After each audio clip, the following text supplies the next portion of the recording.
وضاحت کروں ایمان کے ساتھ تقوی کو کیوں جوڑا ہے۔ اللہ کی نافرمانی دو قسم کی ہے۔ ایک وہ نافرمانی ہے جو عقیدے سے تعلق رکھتی ہے، اور ایک نافرمانی وہ ہے جو عمل سے تعلق رکھتی ہے۔ اللہ کو ایک نہ ماننا یہ عقیدے کی نافرمانی ہے، اللہ کے ساتھ کسی کو شریک ٹھہرانا یہ عقیدے کی نافرمانی ہے، اللہ کے ساتھ کسی اور کو بھی کرتا دھرتا سمجھنا کہ کام ہو جائے گا یہ عقیدے کی نافرمانی ہے۔ رسول اللہ صلی اللہ علیہ وسلم کی ختم نبوت کو نہ ماننا یہ عقیدے کا گناہ کہلاتا ہے۔ اعمال کا گناہ جھوٹ بولنا، غیبت کرنا، دھوکہ دینا، شراب پینا، جوئے کا کھیلنا، سود کے یہ سب اعمال کی۔ یہاں علماء نے بہت قیمتی بات لکھی۔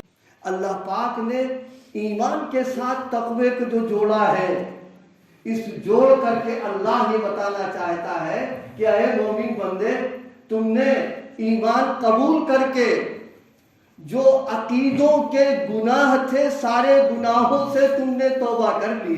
دیکھو تمہارے جسم میں دو چیزیں ہیں، ایک تمہارا دل ہے، ایک تمہارا جسم ہے، ایک تمہارا قلب ہے، ایک تمہارا قالب ہے۔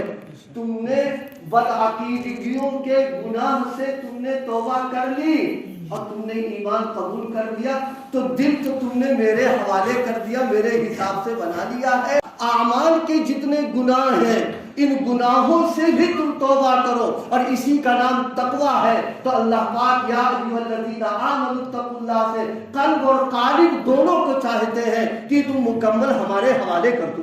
یا ایھا الذین آمنوا اتقوا اللہ، تقویٰ کہتے ہیں اس کو ہے۔ فاروق اعظم عمر بن خطاب رضی اللہ تعالیٰ عنہ نے ایک موقع پر سیدنا حضرت ابی ابن کعب سے پوچھا تقویٰ کس کو کہتے ہیں؟